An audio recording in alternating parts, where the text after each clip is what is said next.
Hey, this is Sean Carroll Sandy, Chief Revenue Officer of the Selling Agency. So let's talk. If you say sales training to your team, do you get a bunch of eye rolls? Ugh. Is that the response you get? I've done it. I've seen it. I've been there. So I wanted to talk about sales training in the context of doing something different. If that's the response you're getting, you may want to do something different and think differently about training. Actually, try to purposely call it something other than training because so many people have that kind of response to it. Mainly because training actually itself is a good thing, but mainly because they've sat through boring, uninspiring, unsustainable, old training before, and that's why you're getting that response. So I wanted to share with you the Selling Agency Skills Building Manifesto. The first part of this manifesto is let's call it something other than training and conceptualize training in the form of skills development. This is personal professional development. And skills development is about building new habits and changing behaviors to get new outcomes. Training could be anything from personal training for a marathon to product training. So let's get really specific about what you want to achieve with your team and call it skills development. The second part of our manifesto is that skills development / training needs to be sustainable.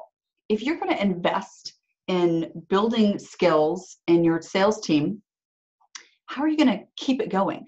How is it that you in the company, you make this investment, how are you going to reinforce what they've learned? How are you going to support them in practicing the skills that they're trying to build in the habits they're trying to change? So it's way beyond just training as an event. Like, it's not just a one-time thing. This is something where you need to think about, how is this going to be a sustainable change we can make?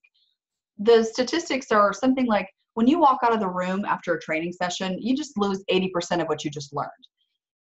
The behavior change and the results don't come from the learning, they actually come from the doing, they come from the practicing.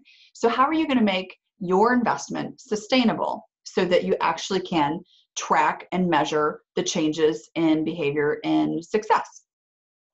Third part of our manifesto is these sessions have got to be multifaceted. Just sitting and listening to someone blather on and tell you maybe a whiteboard or video, it's just not engaging people. It's not compelling. The best skill building sessions are actually people don't even feel like they're in training. A lot of it is crowdsourced, like letting people pour in their own ideas and their own experience and have that mind share, come up with their own solutions to problems. And when you do that, you're more bought in too. It's like, you're not going to call your own baby ugly if you had a hand in creating that baby, right? Same idea with crowdsourcing training, is that training is not customized. If it doesn't have your jargon, your specific context for your industry in it, then how is it that your people are going to find it relatable and in context to their own efforts?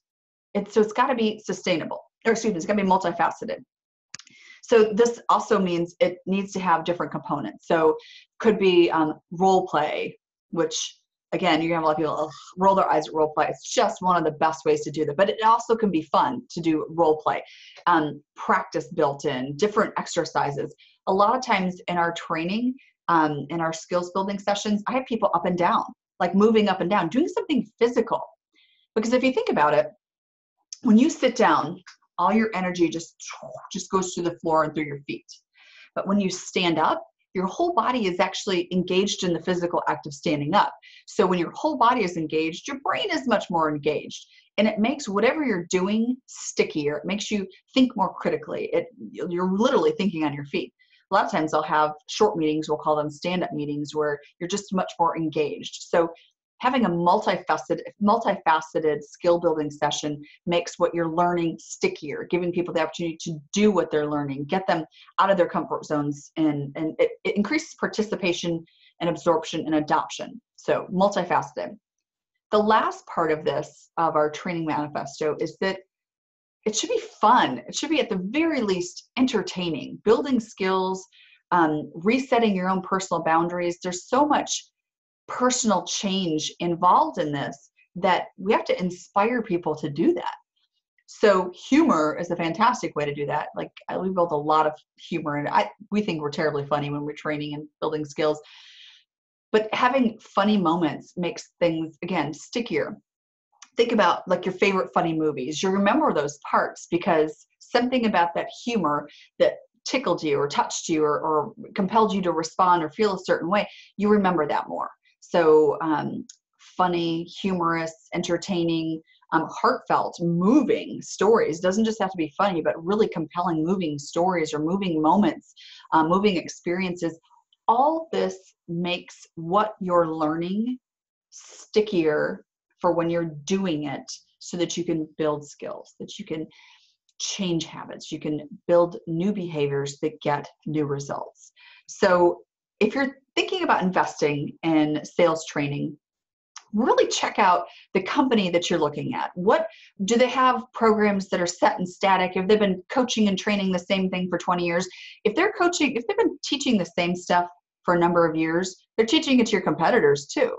Do you want to be paying to learn the same thing that your competitors are learning? How does that give you a competitive advantage? No, that didn't sit right with me either. So your skills development sessions should really take into account your industry, your people, your culture, your structure, your environment, how you're going to sustain it, what's going to inspire your people. And if the trainers and the instructors don't inspire you to compel and change your own behaviors, probably take a hard pass. If you'd like to learn more about, as if I haven't told you enough already, if you'd like to learn more about how we pour into training and building skills for our clients, contact us at thesellingagency.com. Contact me on LinkedIn, Twitter, wherever. We're not hard to find. Once again, this has been Jean-Carol Sandy from The Selling Agency. Come find us.